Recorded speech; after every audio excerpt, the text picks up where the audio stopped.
এটা নতুন ভিডিও আপোনাক স্বাগতম জনাইছোঁ। আজি যিখন গাড়ী আপোনাৰ কাৰণে লৈ আনিছোঁ এখন গাড়ী আমি চাব পাৰে AC mega Excel. AC mega Excel 2018 গাড়ী, গুৱাহাটী অসমত আছে। এতিয়া হয়তো আপোনালোকে চাই আছে আৰু ভাবিব পাৰে দামটো কিমান হ'ব। প্ৰথমে মই আপোনাৰ দামটো কৈছোঁ 2,50,000 টকা। এতিয়া এনেকুৱা গাড়ী যদি আপুনি বিভিন্ন জেগাত আপুনি চাব বিচাৰে, OLX চাওক বা কোনোবা যদি বেলেগ মানুহে যদি বিক্ৰী কৰি আছে, কিমান বিক্ৰী 3,10,000 3,20,000 বিক্ৰী হয়। মাৰ্কেট ৰেটটো মই কৈ দিলোঁ, ঠিক আছে। তো 2,50,000 এখন আমি গাড়ী বিক্ৰী কৰিম। এতিয়া আপোনালোকে হয়তো মনত আৰু আহিব পাৰে, দাদা এইখন 2,50,000 হ'ল, বাকীবোৰতো আগৰ দামটো বেলেগ আছিলে। প্ৰতিখন গাড়ীৰ অনাৰ বেলেগ বেলেগ হয়, প্ৰতিখন গাড়ীৰ মালিক বেলেগ বেলেগ হয়, প্ৰতিখন গাড়ীৰ প্ৰাইচ বেলেগ বেলেগ হয়। কোনোবা মালিকে হয়তো 3 লাখো ক'ব পাৰে, কোনোবা 4ও ক'ব পাৰে, কোনোবা 1 লাখো ক'ব পাৰে, তেওঁলোকৰ ওপৰত কথা, ঠিক আছে। মোৰ বস্তু মই বিক্ৰী কৰিম, মই যিমান দামত বিক্ৰী কৰোঁ তাত আপোনালোকে ক'ব লাগিব একো আপোনালোকৰ অধিকাৰ নাই। আপোনালোকৰ অধিকাৰ এটাই আছে, যদি দাম দৰ মিলে আপোনালোকে ফোন কৰিব, যদি বস্তুটো নিমিলে কোনো কথা নাই, বেলেগত ট্ৰাই কৰিব পাৰে। তো এবাৰ সন্মুখৰ ফালে দেখাওঁ। এইটো হৈছে আপোনাৰ সন্মুখৰ দৃশ্যটো, এচি মেগা এক্সেল 2018 গাড়ী, খুবেই ভাল গাড়ী। এখন এতিয়া ডিছকণ্টিনিউ হৈ গ'ল, মানে টাটা এতিয়া এখন গাড়ী নবনায়, ঠিক আছে। প্ৰথম দৃশ্যটো এনেকুৱা ধৰণৰ। এতিয়া প্ৰথমটো টায়াৰটো এবাৰ দেখাই দিওঁ, এইপিনে লয় না টায়াৰটো এবাৰ দেখাওঁ। এই প্ৰথম টায়াৰটো এবাৰ দেখাই দিয়া। প্ৰথম টায়াৰটো এনেকুৱা ধৰণৰ আপোনাৰ চাওক, ফাৰ্ষ্ট টায়াৰ যি আছে আপোনাৰ সন্মুখতে সেইটো ড্ৰাইভাৰ কেবিন হয়। এতিয়া যদি আমি ভিতৰৰ পিনে চাব যাওঁ, ভিতৰত চাওক 2018 হিচাপেও আপোনাৰ ঠিকে আছে, অলপতো মেৰামতি কৰিবই লাগিব আপোনালোকে। তো গিয়াৰ লিভাৰ চাওক 1 2 3 4 and 5, ডেস্কটপ চাব পাৰে, বাকী মোটামুটি ঠিকে আছে। এতিয়া আপোনালোকে কাৰোবাক যদি ইঞ্জিন ষ্টাৰ্ট কৰি কিবা দেখাব লাগে, সেইটো আপোনালোকে নিজে আহিব লাগিব। তো এতিয়া পিছপিনে এবাৰ চাওঁ, এইটো এটা টায়াৰ চাব পাৰে, এইটো বেক চাইড টায়াৰটো 80 to 90% ইয়াতে আছে আপোনাৰ চাব পাৰে। টায়াৰটো খুবেই ভাল, এইটো বেয়া নহয়। এতিয়া আপোনাৰ গাড়ীখনৰ যদি আমি বডিটো কথা পাতোঁ, বডিটো হৈছে আপোনাৰ 8 ফুট লম্বা। বলেৰ পিকআপৰ যিদৰে 8 ফুট লম্বা থাকে, ঠিক সেইদৰে এইটো আপোনাৰ 8 ফুট লম্বা। এতিয়া পিছপিনে লৈ আনো, পিছপিনে যদি চাব যায় আপোনালোকে, তো 5 ফুট নহয়, 5 ফুটতকৈ অলপমান কম, 4 ফুট 11 ইঞ্চিমান হয়, 4 ফুট 10 ইঞ্চি। তো বেক চাইড এইটো হয়। আৰু আপোনাৰ ইয়াত ফ্ল'ৰটো যদি চাই, আপোনাৰ ফ্ল'ৰটো ওচৰত দেখুৱাই দিয়া।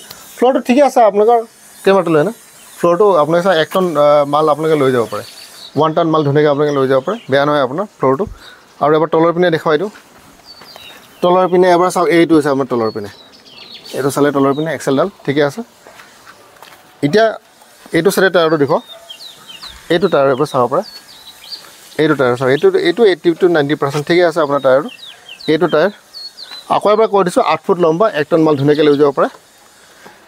সেইপিনে আৰু এটা টায়াৰ দেখাই দিওঁ, ফ্ৰণ্ট চাইডৰ টায়াৰ দেখাই দিলোঁ। এতিয়া বহুতো ওপৰত সন্দেহ থাকিব পাৰে, দাদা মই ষ্টাৰ্ট কৰি দেখাওক, মোৰ ইঞ্জিন দেখাব লাগে।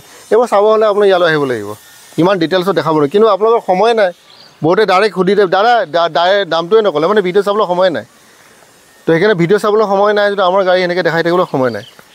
কাৰোবাৰ চাব মন আছে আহিব নিজে এবাৰ, কিন্তু চব দেখুৱাৰ পিছতো বহুতে নাই, নালাগে দাদা, ঠিক আছে। তো সেইকাৰণে কষ্ট কৰিব লাগিব। তো পেপাৰটো এবাৰ চাওক, পেপাৰটো আপোনালোকে চাব পাৰে, পেপাৰ ঠিকে আছে আপোনাৰ। কিছুমান ফেইল হৈ আছে, কিছুমান যদি ফেইল হৈ আছে অনাৰ সেইটো আপোনাক আপডেট কৰাই দিব, তাৰ বাবে আপুনি চিন্তা কৰিব নালাগে। এতিয়া হৈছে দামটো হৈছে 2,50,000 টকা। এইটো মই আগতেও কৈছোঁ, 2,50,000 টকা ইয়াৰ দাম ৰখা হৈছে। ফাইনেন্সৰ সুবিধা পাব, এইটো জেগা চাই পিনে হ'ব, যদি চিভিল ভাল। আল্টিমেটলি চিভিল আৰু আপুনি কোন জেগাত থাকে, চিভিল ভাল, বহুত ভাল, কাৰ্বি আংলঙত থাকে নহ'ব। চিভিল ভাল, ডিমা হাছাওত থাকে নহ'ব। চিভিল বহুত ভাল, মানকাছাৰত থাকে নহ'ব, ঠিক আছে। চিভিল বেয়া কিন্তু গুৱাহাটীত থাকে আৰু নহ'ব, বুজিলেনে? চিভিলো ভাল হ'ব লাগিব, জেগাও ভাল হ'ব লাগিব, দুটা বস্তু মিলি হ'লে। জেগা মানে কি আৰু সেইটো জেগা বুলি মই বেয়া বুলি এইটো নকওঁ, ফাইনেন্সে তাত সুবিধা মানে পাব লাগিব। কিছুমান কাৰণত সেই কিছুমান জেগাত ফাইনেন্স কোম্পানীয়ে ফাইনেন্স নকৰে, তাৰ উত্তৰটো মোৰ ওচৰত নাই, কি কাৰণে নকৰে। হয়তো সেইটো জেগাৰ মানুহে সময়মতে পে'মেণ্ট কৰা নাই। এটা জেগাৰ মানুহ ধৰি লওক, এটা জেগা আছে XYZ, তাৰ 100জন মানুহ আছে, 100জন মানুহ ধৰি লওক 90জনে পে'মেণ্ট কৰা নাই, তাৰ মানে ফাইনেন্স কোম্পানীয়ে সেইটো জেগাত ফাইনেন্স নকৰে। তো ইয়াৰ লগে লগে আকৌ এবাৰ কৈনো, 2,50,000 টকা 2018 গাড়ী গুৱাহাটীত আছে। ইয়াৰ লগে লগে আজি ভিডিঅ'টো ইয়াতে সমাপ্ত কৰিলোঁ। পুনৰ এটা ভিডিঅ' লগ পোৱাৰ প্ৰতিশ্ৰুতি, বাই।